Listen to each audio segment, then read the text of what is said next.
Utah has seen the NFL's #1 quarterback prospect and still hasn't blinked. Stanford and UCLA back from a bye and staring at each other on a Thursday night. And we thought the Pete Carroll era ended badly. And we also thought the Lane Kiffin tenure ended badly. Well, Sark, when it comes to exits that are memorable, you, my sir, are the winner. All right, this is a Pac-12 Breakdown. I'm Mark Rogers of Mark Rogers TV, and this is our Wednesday night deal. We bring you the best in Pac-12 takes from the best bloggers in the conference. And tonight we've got Donald King from Last Word on Sports, Mr. Kalen Jones from House of Sparky, and Micah W.R. from Go Joe Bruin. Hello. Don. Good evening. My goodness. This is a situation that seems wacky, but in a sense, now that it's happened, somewhat predictable based on the occurrences of just a few weeks ago. Yep. And the key question isn't really about Sark. The key question is about Pat Hayden. And boy, to go back to the, these young guys don't remember Ricky Ricardo, but boy, does Pat have some splaining to do. I mean, and it goes back to the hire at first, because there were rumblings of stuff that predates his tenure as head coach at Southern Cal. So we've all heard that now, and you got to wonder how much of that is being leaked to kind of provide air cover. But let's be honest, that wasn't that hard for people to have found out ahead of time. If you're going to hire somebody in one of the most high-profile jobs in the nation, you would think you would have known everything about that individual, and there's plenty that was out there to be known.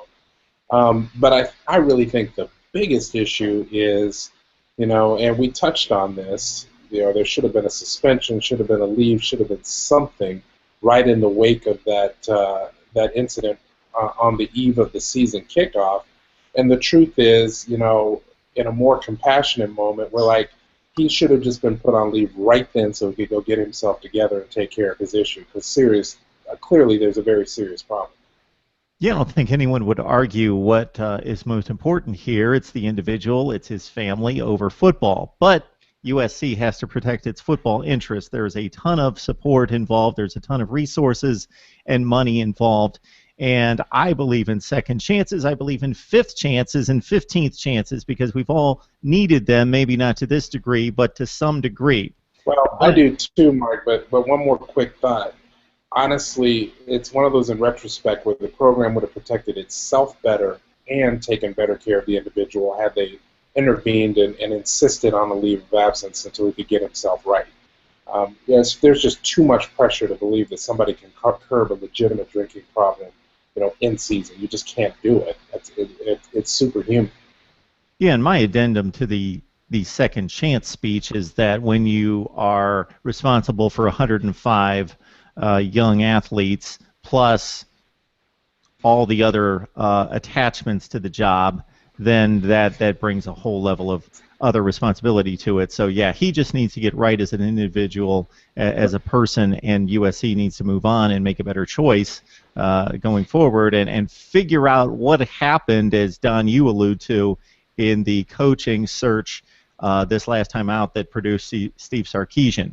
So Kalen, any thoughts about the aftermath here at USC? I mean, in regards to finding another coach for USC, I think the names that are being thrown out are really interesting. If they're able to draw Chip Kelly or some of these other pro guys away from the game, even I've heard Nick Saban, who I'm not sure he'd be willing to leave Alabama, the empire that he's built down there. They just need to make sure that they get it right. And a lot of people, especially down here in Los Angeles, I mean, they're really, how do I put it? They're upset with the fact that there hasn't been that dominant USC culture, bravado that was built up in the middle of the 2000s. And me being only 19 years old, I just remember growing up on that, going from Carson Palmer to Matt Leinart and Reggie Bush, that whole Pete Carroll era. They really need to find someone who can kind of manufacture that type of nostalgia or capture that type of attention, and not only attention but success that those USC teams enjoyed. So they just need to make sure that they really hit it on the head here. I do feel for Sark. I understand that he's had drinking problems since he was back at Washington. I know that he dealt with a rough divorce coming into USC this season. So I really hope nothing but the best for them. But as far as USC, I think Pat Hayden probably will be on his way out. I wouldn't be surprised about that at all. I can't remember which beat writer I saw a tweet about the other day, but essentially he's been preparing for that. So I wouldn't really be surprised if the entire USC program, athletics-wise, sees a complete turnover. But as far as the football team is concerned, they definitely need to hit it on the head and make sure they can capture that success that is expected of this USC program. Hey, Don, are you feeling as old as I am right now when Kalen refers to USC nostalgia, and I'm thinking John Robinson and Marcus Allen, but that brings the proper perspective to it, because I don't put myself in place of a 20-year-old who's looking back 6-7 years and thinking this is when I started to watch football and USC was in its heyday under Pete Carroll. To me, that was just a couple of years ago. That's right. That's the proper perspective of the way that these football programs are perceived in a short time period, and us thinking about Notre Dame and USC in the glory days, well, it's not so significant to the people that matter most that you're bringing into a football program. So Mike, of course, has an interesting perspective in that he is a fan and a blogger and writer and a media person covering the arch rival. So, Mike, any thoughts about Sark's dismissal and what lies ahead for USC? Well, just when this stuff happens, I got an alert on my phone saying that Steve Sarkisian had been put on leave on Sunday, and the back of my head, the rivalry part of my head, started laughing and going, what's going on with this guy? But I kind of paused and wait, hang on. There's a reason for this, and then one of our sites, fan-sided sites for USC, Reign of Troy, they covered it, pretty quickly. Although, people like Bruce Feldman and Lindsay Theory were tweeting about it, exactly what was happening, and basically, when you have statements saying that Pat Hayden sent Steve Sarkisian home because he was not healthy, and then taking into consideration what happened at the Salute to Troy at the beginning of the season, this turned serious. I saw on Twitter there were a couple jokes about it, and then when the news leaked out about what exactly it would be, things took a little bit more serious turn, and there were a ton of UCLA fans that kind of put the rivalry aside and said, this is a disease that this guy's going through. Unfortunately, it's affecting his job, and as we saw the next day, he was fired as head coach from USC. But I hope that he can kick this and that this is something he can defeat. If he gets back into coaching, obviously it's probably not going to be at a big time school, or he'll probably start off with a coordinator job. But before that, hope everything goes well with him. Now, seeing that since he is fired, he's not USC's problem anymore. It just amplifies what's been going on with the Trojan football program the last decade, basically, seeing how mostly in the last 5 years, actually, Pete Carroll's gone, so they get Lane Kiffin. Lane Kiffin gets fired on a tarmac, so Ed Ogeron comes in and injects some life. Ed Ogeron is not good enough, so they get Steve Sarkisian. Sarkisian doesn't even last 2 years, and now Clay Helton is taking over. So there's just a series of problems, and Kalen alluded to the fact that Pat Hayden might be gone soon, although the USC president apparently has his support for Pat Hayden and is going to let him seek out the next head football coach. But at the same time, it's just me looking at that Pat Hayden conference. There were a lot of things he said that was like, I'm not sure about that. So it's to be nice. As a rival, it's a dumpster fire over there, and it's not something where UCLA is going to revel in, especially since UCLA has a bunch of problems themselves. They just lost pretty big to ASU, and now they're going into play Stanford tomorrow night, who they haven't beaten 7 games. So one thing at a time. Just hope Sarkisian's good. It's going to get interesting for USC, but we have football to play. So part of you to say that this is an easy fix because USC is USC and it's got beautiful weather and pretty girls and such a tradition that, hey, anybody wants to go to USC. But as was proven between well, right before the Pete Carroll era, is that USC is capable of losing, just like we saw prior to Nick Saban at Alabama. Every giant can lose. The same thing's happening right now at Texas. So before we move on to the games done, what would be your thought in regards to, and this is a guessing game, and this is getting into the hearts and minds of young men, do you think they really light a fire under themselves and get after Notre Dame this week, or do you think that it's just too difficult for these kids to handle, and they figure, hey, the season's probably over, and this is just a difficult situation? Yeah, honestly, I think Southern Cal plays really well Saturday. That's my take on it, and you'll see my pick should come out sometime tomorrow morning. I think they play well. I think they lose because I think Notre Dame, and they're getting them under the ideal circumstances almost. Notre Dame coming off the Navy game, which is a notoriously difficult week for them to play. Over the last decade or so, they've struggled with every single opponent after Navy because they're so hard to prepare for, and it's such a physically taxing affair playing them. But Notre Dame gets them at home under the lights. Helton, this is his second stint as the interim coach. I feel horrible for him. But I think the kids show up to play. I think they play hard. I think they play well, and I ultimately think they fall about a field goal short. But I don't see them going to South Bend and getting blown out Saturday. That they're going to go in, fairly united amongst themselves, and they're going to play their hearts out. I just don't think they have enough talent to win on the road at night.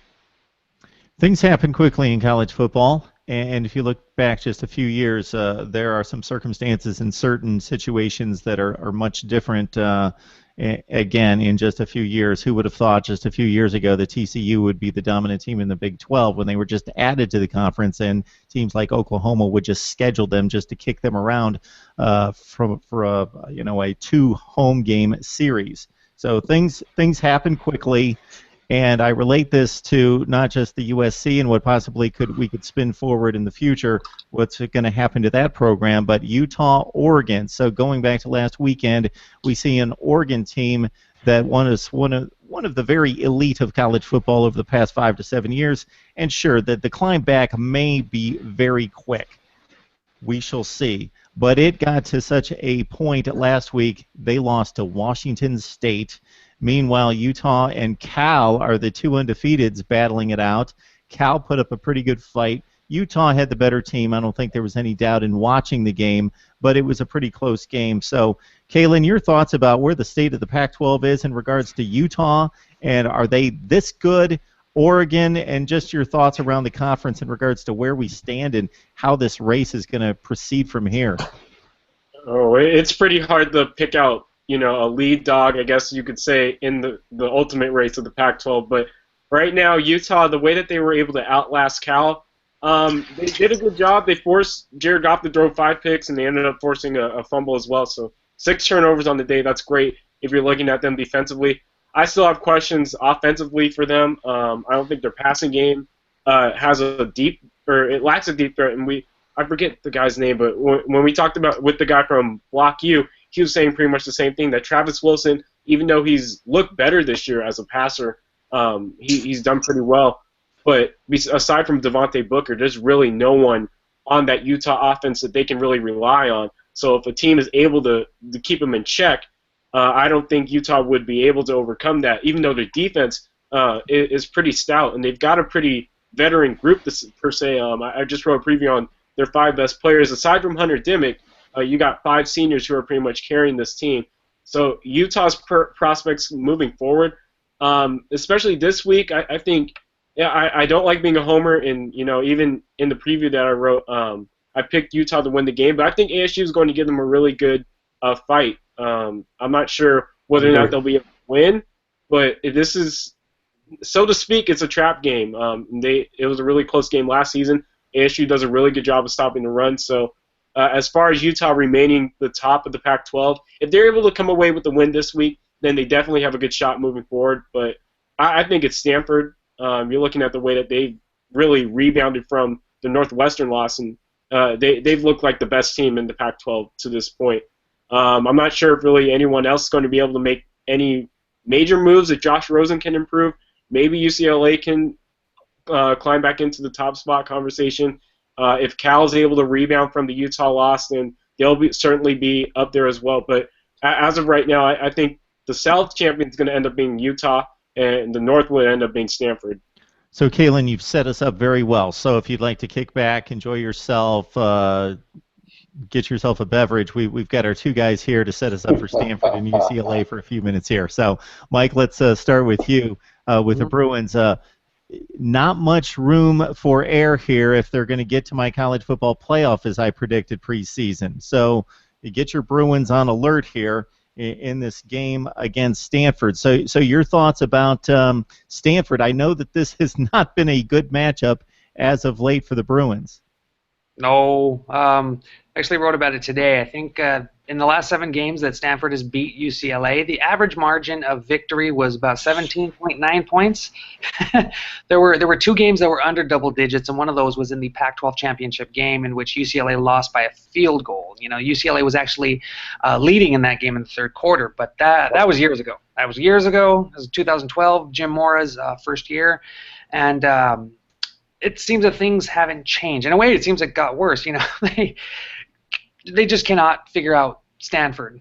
Last season, Stanford was kind of down. They kind of picked it up at the end of the season, and UCLA had a phenomenal victory over USC the week before, and then they go into this. You know, here's the thing about Saturday games. There's just a weird feel, and there was a weird feel to that because that was on a Friday, the day after Thanksgiving, against Stanford, and we were just dumbstruck. Fans, players, Mora wasn't exactly sure what was going on, and sure enough, all UCLA had to do was win that game, and they would win the South Division, head to the Pac-12 championship game. With that loss, they sent Arizona to the Pac-12 championship game, and so there's a lot that UCLA needs to avenge, if you will, but can they do that? That's the thing. It's going to be interesting this year. Well, at the beginning of the season, I was really looking forward to how the defense was going to take on the Stanford offense. But now we have 3 guys that are out for the season. Wide receiver / defensive back who's out for the season. 2 guys, actually, linebacker Jayon Brown, who's really important, and Marcus Rios, the defensive back, who just announced yesterday that they are going to be playing. Both of them didn't play in the Arizona State game. So I still really like the defense, UCLA's defense for the most part. UCLA's best defense tomorrow, and actually going forward, is going to be their offense, keeping the defense off the field, because the defense has been on the field twice as long as the offense in at least 3 or 4 of these games. So UCLA needs to play a little bit more aggressive on offense. They have to figure out a way to defeat Stanford's defense, who has had their number as well. But the thing about Stanford's defense is that they have a lot of inexperienced guys, where the offense is still pretty strong. So that Kevin Hogan in the offense, that's the part of the team I'm a little bit more afraid of. But I'm not ruling out the defense. I'm not ruling Stanford out in any of this. David Shaw let me down in that first game of the season, but he's kind of made up for it in the last, was it 4 or 5? So at the same time, though, I think UCLA has a lot of stuff on their mind, and they definitely want to get rid of this ASU loss. They want to get rid of this pattern, which if they by chance lose to Stanford, this will be the 3rd year in a row they have a 2-game losing streak in the middle of the season. That kind of almost derails it, but they somehow seem to. Pac-12 is so weird and wacky that teams are still in it with 2, possibly even 3 losses at the end of the season. I don't think it's going to be that funky at the end of this season, but it's definitely going to be an interesting ride. So, that's just where I see UCLA and Stanford right now. UCLA really has to dig deep if they want to beat the Cardinal. So we go to Game 6, Don. Stanford, we've talked about it, a much different team the last several weeks than what we saw in Week 1. It seems to be gaining momentum. You're always going to have concerns, especially when you face a talented team like UCLA. But the odds makers even think pretty highly of Stanford right now, close to a touchdown favorite against UCLA. Yeah, I was a little surprised by that. I thought that line was a bit larger than I figured it would be. I kind of get it, though. The real problem UCLA's got, there are a couple of good, solid players returning on defense there, but no Eddie Vanderdoes, no Miles Jack. That's a problem. And what's really concerning for UCLA's defense is the rush yardage they've been giving up. They got gashed decently by Arizona State, but they really got lit up by Arizona despite winning that game. And Stanford's last 2 games, they went over 300 yards rushing for the first time in consecutive games, for the first time in the Harbaugh and Shaw era.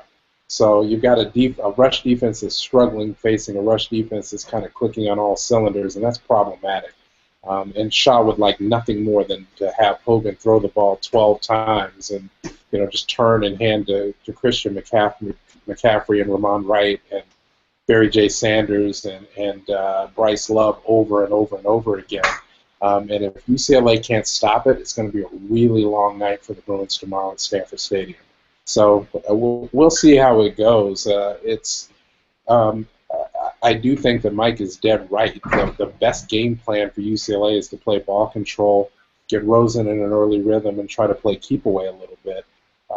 But that's Stanford football. That's not necessarily UCLA's modus operandi, and it's going to be difficult to beat Stanford at home playing its own style of ball. So exactly, Don. So real quick, isn't it better for UCLA?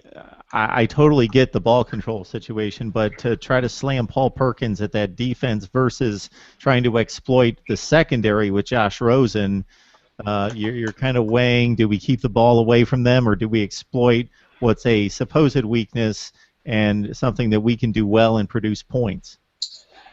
That's going to depend on how well the Stanford defensive front holds up. And there are a couple of injuries. There are a couple of guys on Stanford's team who are going to play. Shatu is going to give it a go. He's going to play, but he's not at 100%. Solomon Thomas is healthy, but the other guys are nicked up a little bit, even though they're gonna go. Nick Lone will play at one of the other D-line positions, and I would try Perkins first, to be clear. If you can ground it out and wear down some kind of less than 100% Stanford defensive lineman and keep the ball on the ground, I would absolutely do that, particularly with a true freshman quarterback, granted off a bye week and granted with a ton of arm talent. I would try to take a little of the pressure off of him. But that's how Stanford plays. That's not necessarily what UCLA does. And so it's going to be an interesting game to see. I still think this one is likely going to be one of the closer ones in the series, but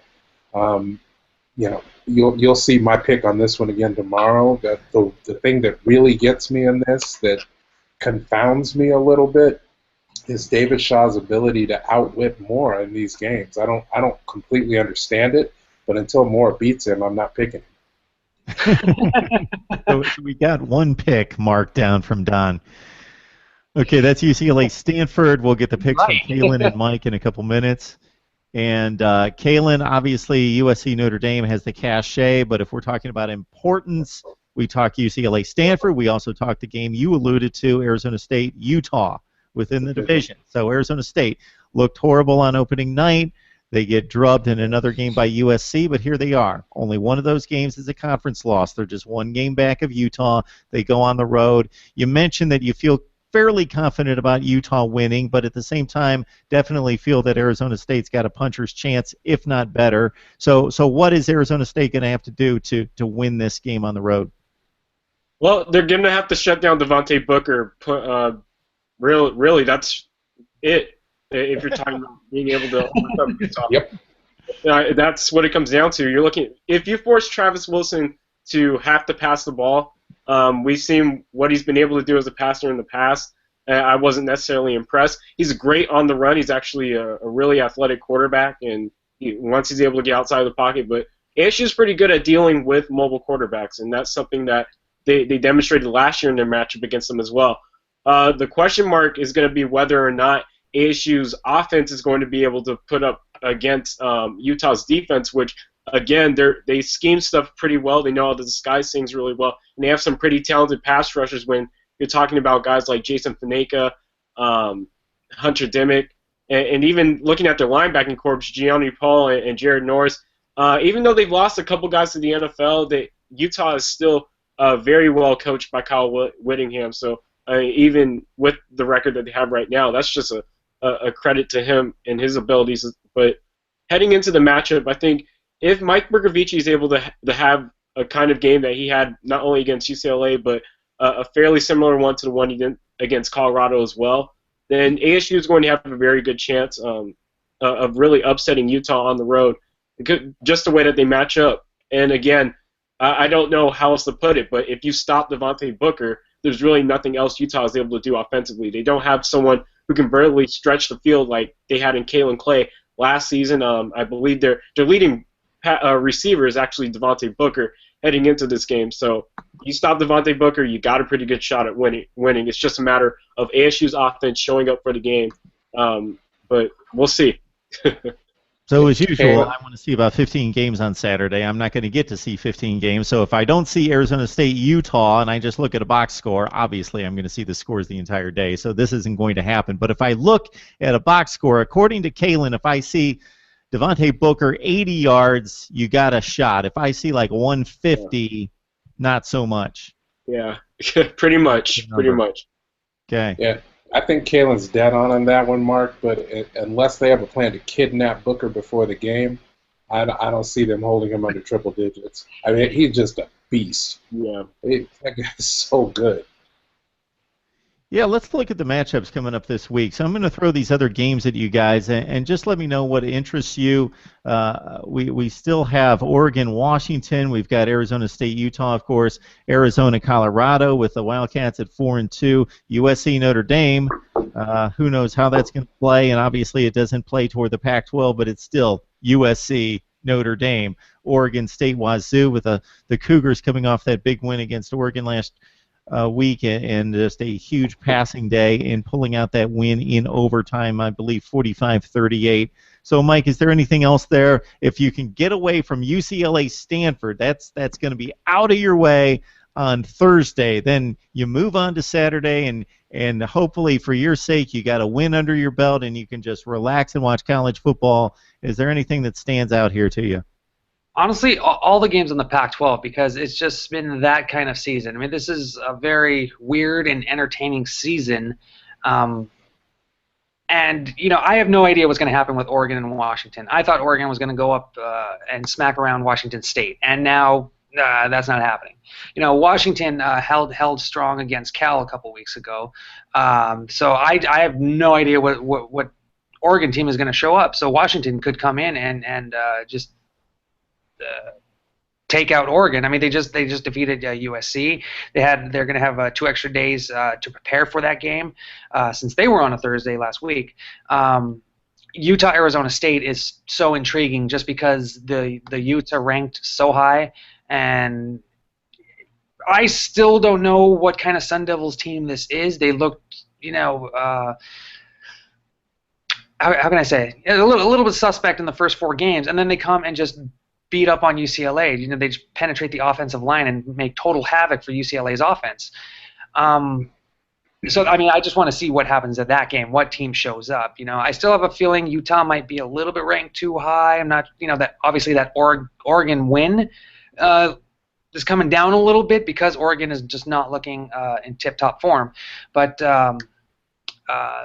also that USC Notre Dame game, that one's just going to be interesting just to see how USC's players react after the week they've had. So, I have a feeling Notre Dame is going to put up a show with them because it's a rivalry. That's a national rivalry. So it's going to be a fantastic game. But it's just going to be interesting to see if the team rallies around. The problem with USC was actually coaching. Sarkisian was not the greatest coach, and he made bad second half adjustments. If Clay Helton can do that, can switch things around, USC might have a chance in this game and for the rest of the season. So I'm just looking forward to the entire weekend. Go Pac-12. So, Don, I'll let you run wild with this schedule, but I do want to hear your thoughts on the Washington Huskies because we saw them on opening night against Boise State, and if you could get past the ugly offense a lot, you saw a lot of defensive prowess in that game against the Broncos, and then they just seem to have played really well, even against really good teams, have only lost by a score to Cal. Then they win this game at USC, and that could be more of a statement about USC's mindset than Washington's, but still, they had to take on those elite athletes and get the job done in the Coliseum. So just your thoughts about Washington, then you can pick out any game you'd like. Yeah, that's the game I'm curious about. I'm just fascinated by this one because I don't know which team is going to show up for either team. I don't know which Oregon team we're going to see. I don't know who's going to play quarterback. I don't know if they're going to play quarterback well at all. I don't know if the Washington defense is going to show up and be as stout as it has been at times. Notably last weekend in that season opener against Boise State, the offense was just awful that day. So it's going to be fascinating to me to see what happens. Does Oregon kind of fold in upon itself because of the disappointment of a couple of really bad outings, or do they show up, find some of that pride, use some of that athleticism and team speed, and go into Husky Stadium and get a win? And here's a note for the folks not along the West Coast, for the whole rest of the nation. I think a lot of people don't understand the extent to which Oregon and UW do not like each other. This is a legitimate rivalry game that I think is kind of lost to lots of people in other regions across the nation. So I expect this one to be even more unpredictable than it otherwise might have been. Honestly, though, coming off that big win at USC, despite all of SC's problems, I think it's a bit of an emotional letdown for Washington. And I think Oregon comes in mad and angry, and I think they play well. This is the most intriguing conference in the nation for a number of reasons. I think the talented quarterback / wide receiver is comparable, if not better, than any other conference. I think that there's a elite one or two in every other conference, and then there's a significant drop that doesn't necessarily exist here. I also think that the College Football Playoff Committee is going to have an issue, most likely, unless Stanford continues to roll, or obviously Utah. They could have a big issue with this conference because this, in my opinion, is still arguably the best, most likely the second best conference in college football. And if that champion gets left out, I'm going to have a huge issue with that, especially I'm sure you three will, much more than I will, but just as a fan who wants to see a top conference represented and just thinks that's just criminal, that could possibly not take place. I actually saw a couple commentators mention this week that they thought the Big 12 was better than the Pac-12. That is just insane, and they're just not watching, and they're getting fooled by the depth of the conference, and they're not being elite teams necessarily, but it's 7 deep, it's 8 deep, it's really good. Yeah, tell me who said that, and let's find them and make them watch Kansas games over and over again. Yeah, there's no Kansas. There's no Purdue. There's nobody like that. Right. If Wazoo can go into Autzen Stadium and beat Oregon, come on, give me a break. I mean, that's not something that many people would have predicted, but there's got to be a little bit of talent there. The Oregon team is not the Oregon team of years past, but it ain't awful. So, from top to bottom, I would put the Pac-12 up against any of them. And they can also go across the country and beat Rutgers, who just lost by 3 points to Michigan State, who is the top 7 team in the country. Good point. All right, guys, I guess we're giving Don the break here. He's going to work on those picks and get them to us tomorrow and post them on Last Word on Sports as well as the rest of the staff there. I guess I get a break, but that's my pleasure as host and creator of the show that I get those picks to Mr. Jack Fullman of Pacific Takes. But you can trust me, Jack can vouch for me, that those make it to him by opening kickoff. So, Kalen, Mike, are you guys ready to make some predictions? Yes. Sure. Why not? Let's run them down. We've got some good ones here. Let's start with Thursday night, of course. UCLA at Stanford, Kalen. I agree with Don. Until Jim Moore can prove he can beat David Shaw, I'm taking David Shaw and the Cardinal in that. What do you say, Mike? Your Bruins go to Stanford. They can't always lose, so I'm picking a 1-point victory for UCLA. The streak cannot go on forever. I think the matchups really go Stanford's way in this one, but I would not be surprised just because I think UCLA is still a very talented team. Mm-hmm. We got Oregon State taking on Washington, and this would be the quote-unquote dog of the schedule, but as we just discussed, it's still an entertaining game. I watched this Oregon State team play from gun to gun against Stanford on that Friday night, and I was very impressed with what I saw. And had they not botched like 3 plays against Michigan, that might have been a more competitive football game, and we saw what Washington State accomplished last week against Oregon. All right, Kalen, what do you think about Oregon State going to Wazoo? I like what you have to say, Mark, just now. Oregon State, they actually have some talent. Seth Collins is fun to watch. Storm Bartz Woods, even their receivers, Victor Bolden and Jordan Villeman, are really fun to watch too. But they do make those 3 or 4 mistakes that will cost them a game. And against Washington State, the way that they went into Autzen last week, I'm taking them again this week as well. Okay, Mike, Oregon State with a little bit of a butt kicking against Arizona, 44-7 last week. They go to Wazoo to take on those Cougars coming off that big win over Oregon.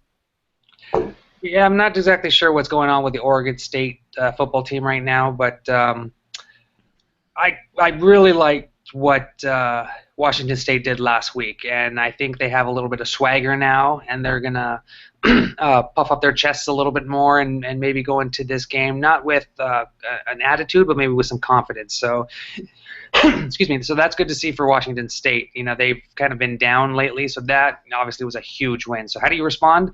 You got to come out and win the next game. So I'm going with Washington State on this one. All right, the mercurial USC Trojans. What are we going to get out of them, Kalen, going all the way to South Bend to take on the Fighting Irish, who are certainly still in the college football playoff race despite the 1 loss? I think I'm going to take Notre Dame in this one, even though, like was pointed out earlier, they are coming off that win against Air Force or Navy, excuse me, where it's pretty much a physical game and it kind of bleeds through the rest of their schedule. But I think USC, they're going to come in and be competitive, but Notre Dame just has too much talent. I think they'll end up pulling away late. All right, Mike, the arch rivals taking on Notre Dame in South Bend.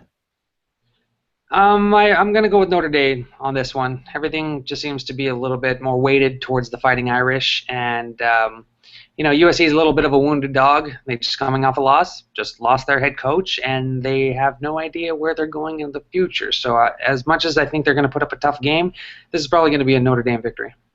Hey, Mike, we also have a game in the South Division that's slightly under the radar. Way under the radar at this point, considering the performance of Arizona in recent weeks, despite the win last week, going to Boulder to take on the Buffs. I like what Colorado's doing, but they're still the cellar dwellers of the Pac-12. So Arizona had a pretty strong showing after 2 big losses. So I think Arizona is going to continue on their way. You know, they only have 2 losses in conference right now, and as we've seen, that could get them into the Pac-12 championship game, although that probably means they have to win out, and that's probably going to be very difficult for them. But for this game, I got Arizona. All right. Kalen, I'm going to remind you and Mike that the track record of this conference and college football in general tells us that there's going to be at least 1 upset, if not 2 out of these 6 games. Just saying. Arizona State at Utah, Kalen. Oh, man. I've been flip-flopping all week, and right now I'm thinking Utah, but who knows? I'll probably pick Arizona State by tomorrow. But for you, I'll say Utah. That's like having the backup bracket in March. That's a good way to play it. Exactly. Okay, Mike, you got the Sun Devils still in the race, taking on Utah. I don't know. Can I say tie? I just don't know. I think Arizona State's going to build off what they did against UCLA. I think Utah's a little bit tougher in the offensive line. UCLA's offensive line just looked weak in that last game. So if Arizona State can find a way to do the exact same thing to Utah, I think they're going to really disrupt Utah's game. Even if Devontae Booker goes for like 200 yards, you can really do. If they limit one side of the offensive game, that'll help them a lot. But at the same time, Utah's on a roll. I mean, when an offensive line can make Travis Wilson a running quarterback, that's saying something about how good your offensive line is. And then to have Booker just smashing through people I just think he's gonna have a tough game. He's gonna figure out what he can do against the Arizona State front seven that Paul Perkins couldn't do, which that was shocking. But yeah, I'm going Utah. Mike forces me to start to write down one team, and then as he counter punches against himself, then I write down the other one. I thought you were possibly pulling the trigger on the upset there, Mike. Well, that's the Pac-12. I mean, so many good teams. You got to weigh it out, but yeah, I mean, it's crazy this year. All right, the nightcap on Saturday night with Oregon taking on Washington, Mike. I'm gonna go shocker, Washington. Let's go. There's the upset. All right, Is it an upset right now at this point? It's not a shocker. UW is favored by 2.5. Okay. Yeah. All right, Kalen, what do you think about the Huskies hosting the Ducks? Yeah, I'm with Mike. I'm taking the Huskies as well. You're looking at a defense that really has proven themselves throughout the first, not half, but whatever we call it, third quarter, whatever we're at in the season. But they've looked really well, even though they're really young. Oregon, until they can figure out what they're going to do at quarterback, they've had 3 different guys start back there to this point, and I don't think any of them have really proven themselves to be a very valuable starter so far. But I think Washington's going to be able to hold their own in this game and win this one. All right, guys, we can be almost guaranteed that when we get back together next week, there will be new storylines, and there will have been a couple upsets, possibly 2. 1 I can almost guarantee, and we will have a different landscape slightly moving forward as we get into the second half. But this is always a great discussion. Love having you guys on to break down the Pac-12. It's a very, very interesting situation in both divisions. Don King from Last Word on Sports. We got Kalen Jones from House of Sparky, and also Mike W.R. from Gojo Brewing. Guys, catch you next time. Thanks a lot. Thanks, Mark. Thanks, Thank you, Mark.